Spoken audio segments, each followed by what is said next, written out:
Hello नमस्कार प्यारे साथियों, स्वागत है आप सभी का आपका प्यारा सा चैनल एजुकेशन लेक्चर। देखिए साथियों, आज हम लोग क्लास 12th हिंदी 100 मार्क्स, ठीक है, उसका मोस्ट इंपोर्टेंट 2 नंबर वाला जो क्वेश्चन होता है वो क्वेश्चन लेकर है मेरे प्यारे बच्चों। और आपके परीक्षा में बारंबार पूछा जाता है, जैसा कि आपको पहले से पता है कि उसका मैं सीरीज लेकर आऊंगा प्यारे बच्चों। तो इसका 50 क्वेश्चन करवाने वाले हैं, इसको आप लोग हर हाल में याद कर लीजिए, ठीक है, क्योंकि बहुत ही महत्वपूर्ण क्वेश्चन है ये। आपका 2 नंबर में और कभी कभार 5 नंबर में पूछ जाता है, तो इसको देखिएगा, आपको कहीं भी याद करने की जरूरत नहीं पड़ेगा। क्लास देख रहे हैं, क्लास में याद हो जाएगा बस।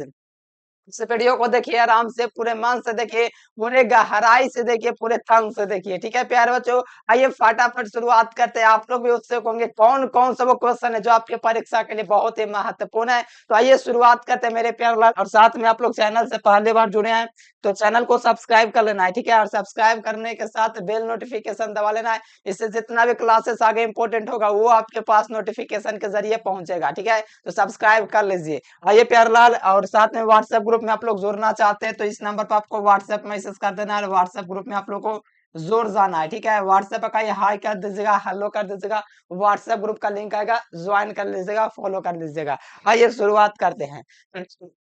बहुत ही झकास क्वेश्चन होने वाला है। साथ जो विद्यार्थी नोट्स लेना चाहते हैं कि हाँ हर एक सब्जेक्ट का चैप्टर वाइज सिस्टमेटिक वे में हर सब्जेक्ट का पीडीएफ नोट्स मिले तो इस नंबर पर कांटेक्ट कर सकते हैं। और साथ में एग्जाम तक हेल्प किया जाएगा। और बस प्रयास यही आपका रहना चाहिए कि बिहार वो टॉपर लिस्ट में आ जाए, क्योंकि इतना आसान सिलेबस है, बिल्कुल हार सकते हैं अगर आप मेहनत करते हैं तब, ठीक है। इस नंबर पर नोट्स के लिए आप लोग कॉल कर लीजिएगा प्यारलाल, या आप मैसेज करिएगा अगर आप लेना चाहते हैं तब, ठीक है। चलिए आइए शुरुआत करते हैं। देख लीजिए प्यारलाल, ये 11 नंबर क्वेश्चन से स्टार्ट होगा। आपको ये 11 नंबर क्वेश्चन तो 10 क्वेश्चन कहाँ है, तो 10 क्वेश्चन का लिंक डिस्क्रिप्शन में आप लोग चाहे तो देख सकते हैं, ठीक है। पहले वाला वीडियो भी, उसमें भी 10 मोस्ट इंपोर्टेंट क्वेश्चन करवाए थे। अभी ये 11 नंबर क्वेश्चन से स्टार्ट होता है प्यारलाल। क्वेश्चन आपसे पूछा जा रहा है कि शिवाजी की तुलना भूषण ने मेघराज से क्यों किया। जो शिवाजी का तुलना है प्यारलाल, ये मेघराज से क्यों किया गया, सोचते हो कभी क्यों किया गया। ये चैप्टर आपका भूषण का है। तो आइए शुरुआत करते हैं। तो देखिए लिखा हुआ है कि शिवाजी की तुलना भूषण ने मेघराज से क्यों की। जाहिर सी बात है, क्योंकि सवाल उठता है जिस तरह, देखिए यहाँ पर आपका आंसर है कि जिस तरह मेरे प्यारलाल मेघराज जो होता है, जिस तरह मेघराज से हाथे पर आक्रमण करता है, जिस प्रकार जो मेघराज यानी कि सिंह होता है हाथे पर आक्रमण करता है, जैसे कि आप लोग देखते हो कि सिंह होता है हाथे पर आक्रमण करता है, ठीक है, उसी प्रकार उस पर आक्रमण करके क्या करता है, मार डालता है, ठीक है, उस पर आक्रमण करता है तो मतलब क्या, उसको मार डालेगा। उसी तरह से शिवाजी जो है मेरे प्यारलाल शत्रु सेना पर आक्रमण करके उस सेना का छिन्न भिन्न कर देता है। यानी कि शिवाजी भी होता है अपने शत्रु पर उसी प्रकार दहाड़ता है जिस प्रकार से एक सिंह आपका हाथे पर दहाड़ करके उसको छिन्न भिन्न करता है, उसी प्रकार हमारे शिवाजी जो हैं वो क्या करते हैं, दुश्मनों की सेना को, उनके टोलों टोलों को क्या कर देते हैं, बेन और छिन्न कर देते हैं, यानी कि एकदम फाड़ देते हैं। इतना जबरदस्त इनका आक्रमण होता है। अतः भूषण ने शिवजा की तुलना मेघराज से की है, यानी कि सिंह से तुलना कर दी है भूषण ने इनको शिवाजी की, क्योंकि इनको पता है कि जिस प्रकार सिंह जो होता है हाथी को दबोच सकता है, उसी प्रकार जो शिवाजी महाराज है, ठीक है, ये भी जो है अपने शत्रुओं को एकदम नहीं बख्शते हैं, एकदम सभी को एकदम छिन्न भिन्न कर देते हैं। यही इसका राइट आंसर सबसे आसान शब्दों में है कि नहीं बताओ। एकदम इतना लिख दीजिएगा, आपका 2 नंबर कहीं नहीं जाने वाला, ठीक है। बहुत ही महत्वपूर्ण क्वेश्चन है आपके आगामी बोर्ड एग्जाम के लिए, एकदम याद कर लीजिए और याद हो गया होगा आपका। इसमें है क्या, इसमें बस यही लिखा गया है कि जिस प्रकार मेघराज, मतलब मेघराज का मतलब क्या होता है, सिंह होता है, ठीक है, हाथी पर आक्रमण करके उसे मार डालता है, इनके मार डालता है सीधे, ठीक है, उसी प्रकार जो है यहाँ पर शिवाजी जो है अपने शत्रु सेना को आक्रमण करके उसको छिन्न भिन्न कर देते हैं। इसलिए भूषण ने शिवाजी की तुलना मृगराज से की, और लोगों से भी तुलना की है, राम, परशुराम, समुद्र, ये सब से भी तुलना किए हैं, जिसमें से ये आपका मेन था जिसे आपको याद रखना है। चलो आ जाओ। अभी ये देखो काव्य के बाद तक है प्यालाल कांडवा चैप्टर आप लोग का काफी महत्वपूर्ण चैप्टर है, और उससे आपको काफी ज्यादा सीखने को मिलता है। उसी में से एक क्वेश्चन आपका है कि काव्य ने, ठीक है, काव्य ने एक आंख की तुलना दर्पण से क्यों किया। यानी कि ये जो है मलिक मोहम्मद जायसे लेके आए कड़वा चैप्टर के, उसे चैप्टर से महत्वपूर्ण क्वेश्चन है जो काव्य है, एक आंख की तुलना दोस्तों दर्पण से क्यों किया, क्योंकि इनका एक ही आंख है, ठीक है, काडवा के जो रचयिता जायसीज है, उनका सिर्फ एक ही आंख है और एक ही आंख से उन्होंने पूरे दुनिया को देख रखा है। एक आंख से पूरी दुनिया को देख रखा है, इतना इनका एक आंख से स्वच्छ है कि पूरे दुनिया को देख सकते हैं।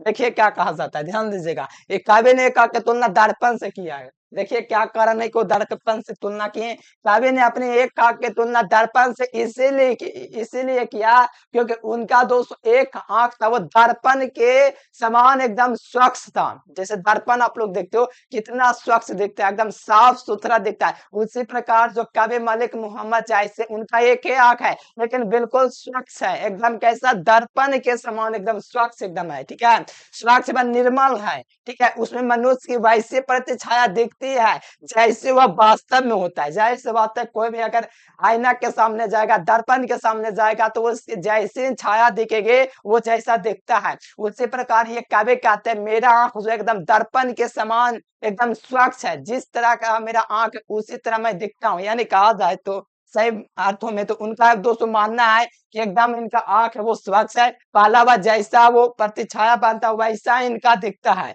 यानी कवि स्वयं को दर्पण के समान जो था स्वच्छ व निर्मल भावों से ओतप्रोत मानते हैं। यानी काव्य जो कहते हैं अपने आप को एकदम मैं जो होता है दर्पण के समान जो मैं पूरा एकदम स्वच्छ हूँ। यानी कि उनका स्वच्छ स्वभाव और निर्मल भावों से ओतप्रोत है। यानी कि वो जो है पूरा निर्भर है कि मेरा जो आंख है एकदम बिल्कुल स्वच्छ है और सही में इनका आंख स्वच्छ है। आपको पता चलेगा चैप्टर पढ़िएगा तो। लेकिन इसके हृदय में जरा सा भी किसी प्रकार के नहीं है, यानी कि किसी भी जो है दोस्तों किसी के लिए ठेस नहीं है, किसी के लिए गलत नहीं है। यानी कि इनका एकदम दिल एकदम समझिए एकदम स्वच्छ है, एकदम निर्मल जो है, एकदम समझिए आंख के समान जो दर्पण होता है उन्हीं के समान एकदम स्वच्छ है। ठीक है, किसी प्रकार का किसी के लिए बुराई नहीं है ये सब। ठीक है, उसके इन निर्मलो भावों के कारण के जो निर्मल भाव है, इनका जो स्वभाव है एकदम निर्मल और स्वच्छ है, इन भावों के कारण बड़े-बड़े रूपवान जो लोग होते हैं, इनके बड़े-बड़े सुंदर-सुंदर जो लोग हैं, ठीक है? बहुत सारे सुंदर लोगों की कल्पना की गई है, ठीक है? चैप्टर में बड़े-बड़े सुंदर लोग उसके चरणों को पकड़ के लालसा लगाए रखते हैं और उसके मुख की ओर देखते हैं ताकि उनका कोई भी जो गुण है उन्हें मिल जाए। जो रूपवान लोग हैं, जो एकदम सुंदर-सुंदर हैं, उनको निहारते हैं। एक आँख वाले कवि कौन? कड़वा चैप्टर के रचयिता मलिक मोहम्मद जायसी को रूपवान लोग, विद्वान लोग, सभी लोग आते हैं और उनको निहारते हैं, चाहते हैं कि इनका कोई भी गुण हमें मिल जाए।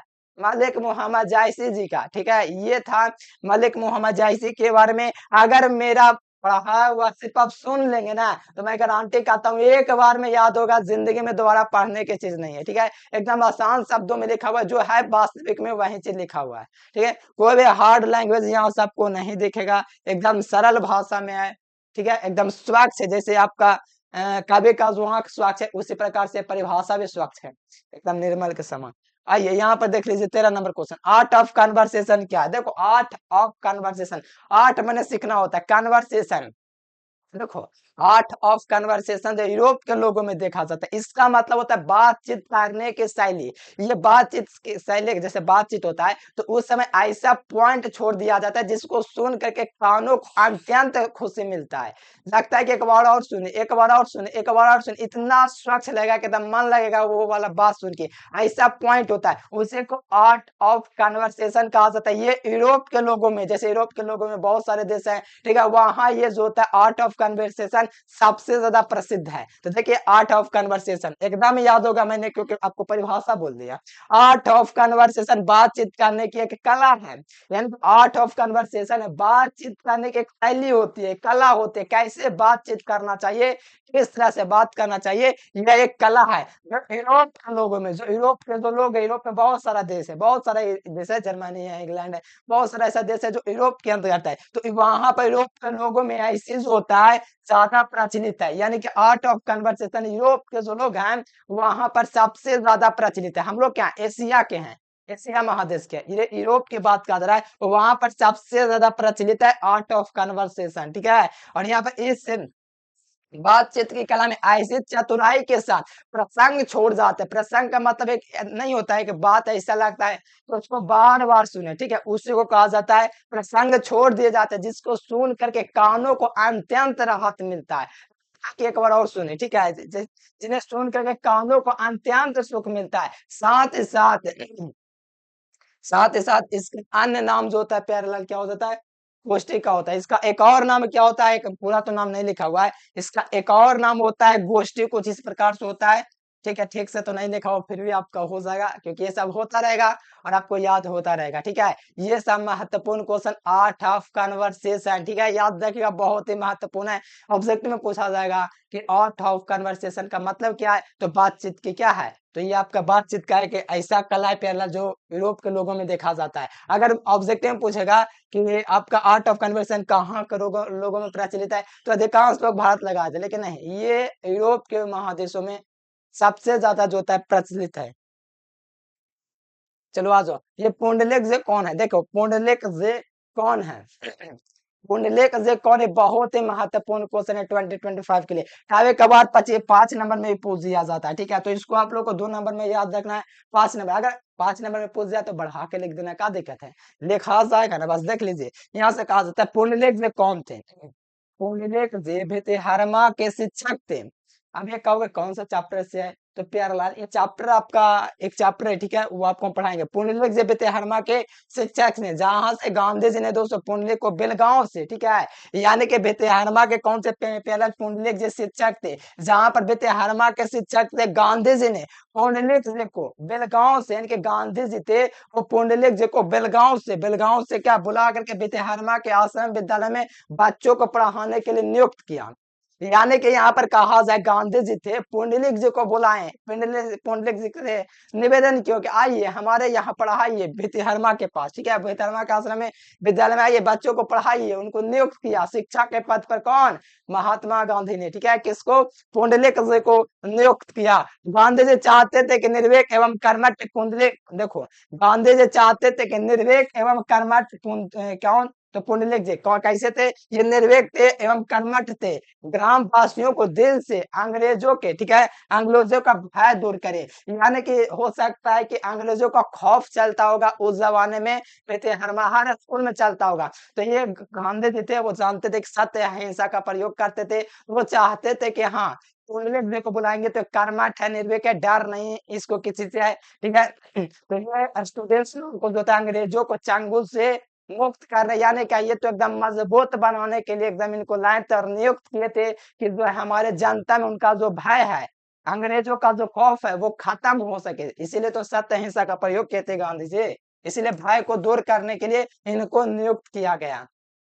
हो सकता है एग्जाम में आपका पूछा जाए कि पुंडलिक जी को गांधी जी ने किस लिए नियुक्त किया था शिक्षक के तौर पर, तो इसीलिए क्योंकि जो था अंग्रेजों को भय को दूर करने के लिए, ये जवाब हो जाएगा। बाकी देख सकते हो बहुत ही महत्वपूर्ण क्वेश्चन है, एमवीबीआई क्वेश्चन, विद्यार्थी जो इसको नहीं देखेगा बहुत ही पछताएगा, ठीक है, एकदम महत्वपूर्ण क्वेश्चन है एमवीबीआई क्वेश्चन।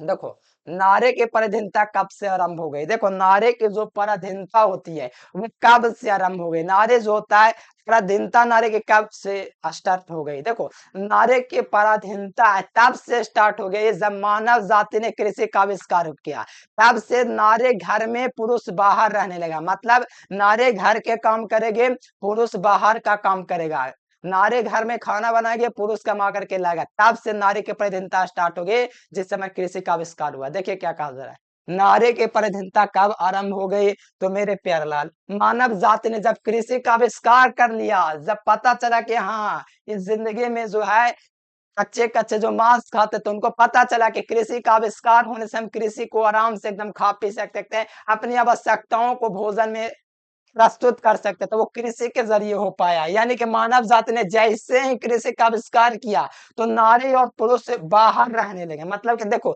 नारे घर में रहने लगा, नारे जो है घर के कामों में, जैसे कि बहुत सारा घर का काम होता है जो कि जानते हो घर के काम, और पुरुष जो बाहर का काम मतलब खाने कमाने का सामान लाने का ये सब काम में दोस्तों रहने लगा, यानी कि यहीं से नारे नारे की पराधीनता आरंभ हो गई, ठीक है। यहाँ पर जो है यहाँ से जिंदगी दो टुकड़ों में बट गई, दो टुकड़ों का मतलब है कि नारी घर में रहेगा, पुरुष बाहर रहेगा, ठीक है। यहाँ से जिंदगी दो टुकड़ों में बटी, ठीक है। और यहाँ पर घर के जीवन सीमित हो गए, घर का जीवन सीमित हो गया और बाहर का जीवन असीमित हो गया। यानी कि घर का सीमित जीवन तो एकदम सीमित होता है कि इतना करना है, लेकिन बाहर जाओगे तो असीमित है, कितना बाहर जाओगे, बहुत सारा ये दुनिया है, यहाँ जाओ वहां जाओ, लेकिन ये असीमित है। लेकिन घर क्या है, सीमित है, एक जगह से दूसरी जगह, एक जगह से दूसरी जगह। लेकिन बाहर जाओगे बहुत ज्यादा दूर दूर जाना पड़ेगा, असीमित तो वहां से जिंदगी हो गया, ठीक है। एवं छोटे जिंदगी बड़े जिंदगी का अधिक अधिक अधीन होते चले गए, छोटे जिंदगी जो बड़े जिंदगी के अधिक अधीन होते चले गए। और यहाँ पर कृषि के विकास के साथ नारी की पराधीनता आरंभ हो गई। ये था मेरे प्यारे लाल। देखो ये सबको याद कर लेना है। ये आपका 5 क्वेश्चन अभी तक हो गया इस वीडियो में, और इसके पहले वाला वीडियो आप लोग जरूर से देखिएगा, डिस्क्रिप्शन में लिंक दे देंगे, या तो चैनल पर भी जाकर के देख सकते हैं, ठीक है। चैनल को सब्सक्राइब जरूर से कर लेना है, और आपको क्या करना है, मेरे पहला नोट्स जरूर ले लेना है ऑल सब्जेक्ट का, ठीक है। आइए नेक्स्ट क्वेश्चन देखा जाए। देखो विद्यार्थियों ने, ठीक है, विद्यार्थी था मेरे प्यारलाल, एक लेख और एक पत्र पढ़े होंगे। लग रहा है कितना लंबा चौड़े प्यारलाल, ये 5 नंबर में पूछा था। ये अपेक्षा है, उम्मीदें हैं, जो यहाँ पर जो भगत सिंह है विद्यार्थियों से क्या अपेक्षा करते हैं, आपसे अपेक्षा करते हैं भगत सिंह, ठीक है। वीर सिपाही भगत सिंह क्या कहते हैं विद्यार्थियों से, सुनिए।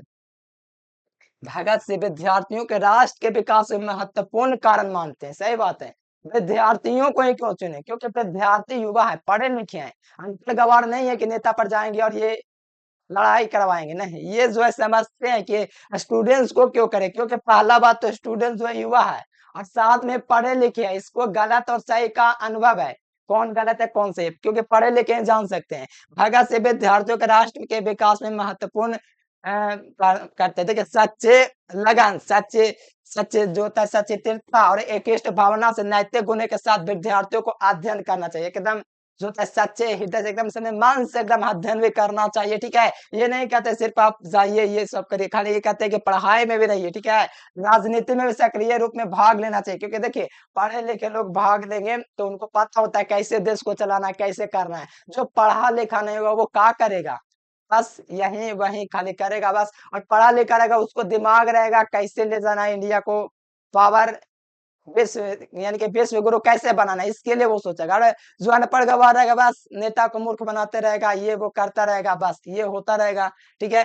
तो ये देखिए यहाँ पर शिक्षा का उद्देश्य दोस्तों किरानी पैदा करना नहीं है, ये अनुपयोगी है, निकम्मे और अहितकार है। यानी कि शिक्षा का उद्देश्य किराना, ये जो होता है शिक्षा का उद्देश्य क्या है, एकदम पढ़ा लिखा इंसान बना, सही गलत का क्या हो पता होना चाहिए, क्या सही है क्या गलत है। क्योंकि देखिए आजकल क्या नेता लोग क्या अनपढ़ लोगों को मूर्ख बना करके वोट ले लेता है, तो उसी प्रकार यहाँ पर कहते हैं कि पढ़िए। शिक्षा का उद्देश्य का मतलब है कि क्या किराना करना, वो करना, ये कमी कमी करना, हितकार करना, ये नहीं है। आज के नौजवान जो है कल के, आज के जो नौजवान है यानी कि युवा लोग कल के राष्ट्र का कर्णधार होंगे, यानी कि रक्षक होंगे, शासक होंगे। यानी कि आज के जो मेरे प्यारे नौजवान है, जो युवा है, कल के लिए एकदम भारत के रक्षक होंगे, कर्णधार होंगे, भारत को आगे ले जाने का काम करेंगे। कौन, तो हमारे जो है मेरे प्यारे नौजवान जो पढ़े लिखे युवा हैं वो सब, ठीक है।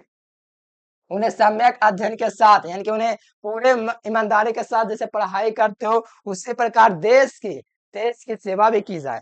देश की स्वतंत्रता एवं संपन्नता के लिए ठोस कार्य करना चाहिए। इसके लिए उसे आत्म आत्म बलिदान के लिए तैयार रहना चाहिए, यानी कि अपना बलिदान देने पर अपने देश के लिए आत्म बलिदान देने के लिए तैयार है, अपने देश के लिए मर मिट जाइए, ये इनका कहना है। एकदम जिए तो देश के लिए, धर्म के लिए नहीं, जाति के लिए नहीं, अपने लिए नहीं, तो देश के लिए जिए, ठीक है। ये कहे जाते हैं, यानी ओवरऑल कहा जाए तो विद्यार्थियों से यही अपेक्षा करते हैं भगत से कि वो राज पढ़ाई के साथ साथ, पढ़ाई करो बहुत अच्छा बात है, लेकिन पढ़ाई के साथ साथ राजनीति जो होता है पॉलिटिक्स, उस पर भी ध्यान दिया जाए। क्योंकि अगर आप ध्यान नहीं देंगे तो कल के आकर के क्या होगा, अनपढ़ नेता बनेंगे तो वो देश को चलाएंगे, तो मतलब क्या रह गया पढ़े लिखे और ना पढ़े लिखे में, ठीक है। इसीलिए कहते हैं कि पढ़े लिखे जो लोग हैं वो राजनीति पर भी ध्यान दें, ठीक है। पढ़ाई के साथ साथ पॉलिटिक्स पर भी ध्यान रखें, क्योंकि अगर पॉलिटिक्स पर आप ध्यान देंगे हो सकता है आप अगले प्रधानमंत्री हो, अगले राष्ट्रपति आप हो, किसी प्रकार से आप जाएंगे उस चीज में, ठीक है। अनपढ़ लोग पीछे रह जाएंगे, क्योंकि पढ़े लिखों को ज्यादा दिमाग होता है,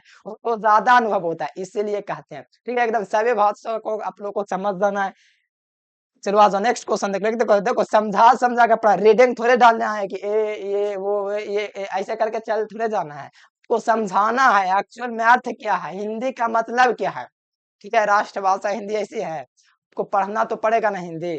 खाली फिजिक्स केमिस्ट्री मैथ बायोलॉजी पढ़ने से का आप क्या कर लेंगे, हिंदी में नहीं, आपका राष्ट्रभाषा है। आइए यहाँ पर देखिए, लाहनासी के प्रेम के बारे में लिखिए। देखिए ये सब देखेगा बच्चा, एकदम जुड़ा रहेगा कि हाँ प्रेम के बारे में एकदम आ रहा है प्रेम के बारे में, ये सब देखेगा।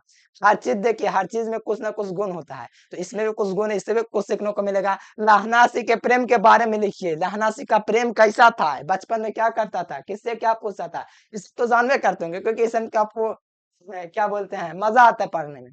चलो आ जाओ, कोई भी चीज हो लेकिन सभी चीज पढ़ना चाहिए। लाहनासी का दोस्त सुबेदारनी के साथ भावनात्मक भावना का प्रेम था, दिल का प्यार था, जो भावना होता है समझ, वो वाला प्यार था, ये वाला नहीं आजकल वाला व्हाट्सएप वाला प्यार, वो वाला नहीं। भावना का प्यार मैंने अलग होता है, दिल का प्यार भी वही होता है, व्हाट्सएप वाला नहीं, चैट वाला, वो वाला प्यार नहीं, ये वाला भावनात्मक दोस्तों प्रेम था। ठीक है, वह एक सच्चा प्रेमी है जो प्रेम प्रतिदान बलिदान यानी बलिदान प्रतिदान नहीं चाहता है, वह प्रेम में उत्सर्ग जानता है, प्रेम की इसका सोटे को निर्वाह करता हुआ सूबेदारनी के पति और पुत्र की रक्षा करते हुए वो शहीद हो जाता है। यानी कि भावनात्मक प्यार किया था, भावना को समझा, उसके लहनाथ ये मेरे प्यारलाल, इसका बचपन का प्रेमिका कौन था, सूबेदारनी। आगे चल करके सूबेदारनी का शादी होता है, जो कि उसका पति सूबेदार बनता है, और यहाँ पर लहना से युद्ध में जाता है। आगे चल के 30 साल 25 साल बाद वो क्या होता है, लहना से युद्ध में जाता है, वहां पर जो होता है सूबेदारनी का बेटा बोधा से और सूबेदारनी का पति क्या सूबेदार की रक्षा करने के लिए लहनासी से वचन करता है कि लहनासी तुम मेरे पति और बच्चे की रक्षा करना। लहनासी ने प्रेम के इस कसौटे पर खड़ा उतरा, लहनासी मारा गया लेकिन उसके वचन को निभाया। ये था असली प्यार, ये था भावनात्मक प्यार, ये से दिल से प्यार। ठीक है, ये था लहनासी का प्यार। ठीक है, ये था। चले, बोध ने आनंद से क्या कहा, देखिए बोध से मेरे प्यारे, बोध जो थे महात्मा बोध, वो आनंद से क्या कहे थे, तो देखिए बोध ने आनंद से क्या कहा, ध्यान दीजिएगा। बोध ने एक दिन आयुष्मान आनंद से कहा कि मैंने जो संघ चलाया था नारियों के लिए, ठीक है, नारियों के लिए जो संघ चढ़ाया था, वो भिक्षुणी होने का, संन्यास होने का वो अधिकार जो है प्याला देकर अच्छा नहीं किया। ठीक है, ये कहते हैं मेरे प्यालाल कि बुद्ध ने कहा, एक दिन आयुष्मान आनंद से कहा कि मैंने अपने संघ में नारियों को, ठीक है, भिक्षुणियों होने यानी कि सन्यासिनी होने का अधिकार देकर अच्छा नहीं किया। ये कहते हैं मैंने जो धर्म चलाया था, मैंने जो धर्म चलाया था, वह 5 सहस्त्रों वर्ष तक चलने वाला था, लेकिन यह 5 वर्ष नहीं चलेगा, केवल 5 वर्ष चलेगा। ये लाना, ये जो है मेरे प्यारे बुद्ध ने आनंद से कहा है। अब जो भी कहा ये तो आपको लिखना पड़ेगा, याद रखना पड़ेगा क्या कहे थे। गांव, देखो गांव की दोस्तों जो होती है, गायें जो होती है किस और दौड़ पर है, जाहिर सी बात है गायें जो होते किस और दौर पर है, ये आपका चैप्टर की बात करें तो सूरदास का जो चैप्टर है, ठीक है, कृष्णा भक्ति का भी उसी में है। ठीक है, गाय का बात तो उसी में किया गया कृष्ण का। चलिए यहाँ पर देखिए कहा जा रहा है कि गाय किस और दौड़ पड़ी है, तो गोठों में, मतलब गोठों का मतलब क्या होता है, खुट्टा देखिए गाय जिसमें बंधाता है, गाय भैंस बड़ा बंधाता है, उसी को बोलते हैं खुट्टा। यहाँ पर लिखा गोठो, तो आप लोग समझो, अलग अलग है, अलग अलग जगहों पर अलग बोलते हैं। ठीक है, देखो गोठा मतलब खुट्टा हम लोग जानते हैं, लेकिन इसी को खरीको भी कहा जाता है। बांधवे गाय सुबह होते ही, यानी कि उसमें बांधा रहता है खुट्टा में गाय, तो सुबह होते ही अपने बछड़ों को दूध पिलाने के लिए वो दौड़ पड़ती है। ठीक है, बछड़ों को दूध पिलाने के लिए क्या होता है, वत्सल्यवश, मतलब कि क्या, वत्सल्यवश का दूध पिलाने के लिए वो दौड़ पड़ती है। रात में बछड़े और गाय अलग अलग होती है, क्योंकि साथ तो नहीं रख सकते। ठीक है, दूध पिलेगा, ठीक है, इसलिए रात में बछड़ों और गायों को अलग अलग बांधे जाते हैं। ठीक है, सुबह होते ही खुद खोल दी जाती है कि गाय का, ठीक है, खुद जैसे ही खोलता है तो गाय जो होते हैं रंभाते हुए, अगर हम भाते हुए अपने अपने बच्चों को दूध पिलाने के लिए क्या होती है, वो दौड़ पड़ती है। क्या होता है, बच्चों को दूध पिलाने के लिए दौड़ पड़ती है।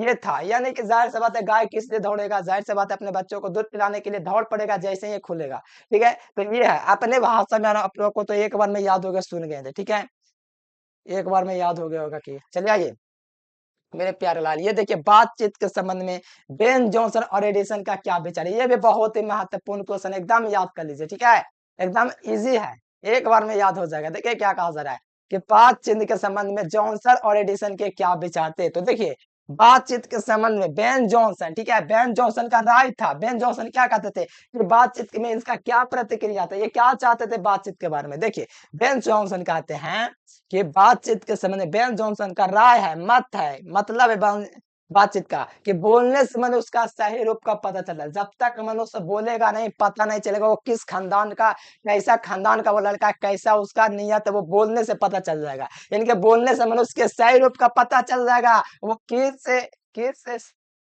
जो होता है किस स्वभाव से पला भरा है, ठीक है, किस गांव से कैसा उसका स्वभाव पता चल जाएगा बोलने से, ठीक है, कैसा उसका बोल व्यवहार है, उसका गुण अवगुण सब पता चल जाएगा। अगर मनुष्य चुपचाप रहता है तो उसका गुण दोष कहीं पता नहीं चलेगा, वो क्या लोला है, क्या वो बोलने में ठीक है, क्या वो एकदम ब्रिलियंट है, वो बोलने से पता चल सकता है।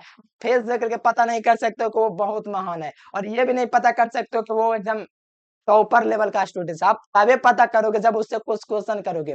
आपका बिहार वो टॉपर वेरिफिकेशन क्यों लेता है, क्योंकि आपका साक्षात्कार करना चाहता है बोल करके कि ये क्या बच्चा सही में टॉप किया है या इसके पीछे कोई अलग कहानी है जिसके माध्यम से इसको टॉप कराया जा रहा है। इसलिए बिहार बोर्ड आपका टॉपर वेरिफिकेशन लेता है कि आपका साक्षात्कार कर सके कि आप सही में टॉपर के लायक हैं या किसी अन्य रास्ते के माध्यम से आप टॉप कर गए। इसका मतलब है कि बिहार बोर्ड भी जानता है कि बोलने से मनुष्य के रूप का साक्षात्कार होता है, इसीलिए आपका क्या लेता है, वेरिफिकेशन लेता है आपका टॉपर का, ठीक है। आपसे इनके इससे जो होता है गुण अवगुण का पता चल पाता है कि वो कैसा है। एडिशन कराया कि असल बात सिर्फ दो व्यक्तियों में हो सकते हैं, सही बात है। असल बातचीत अगर सही बातचीत जो होता है दो व्यक्तियों में होता है, अगर तीसरा व्यक्ति आ गया तो लो बात काट दिया। जैसे कि आप बात कर रहे थे कहीं जाने के दो व्यक्ति, ठीक है, कहीं जाने के बाद राजगीर यात्रा पर आप जा रहे थे, ठीक है, तीसरा व्यक्ति वहां पर आया, कोई आया आपका कोई दोस्त होगा या कोई दुश्मन होगा, कोई भी आए दोस्त यार कोई भी आ जाए, अगर तीसरा व्यक्ति टपकेगा तो बात कोसों दूर चल जाएगा। यानी कि जहां जाने के प्लान हो रहे थे वो बात को काट देगा।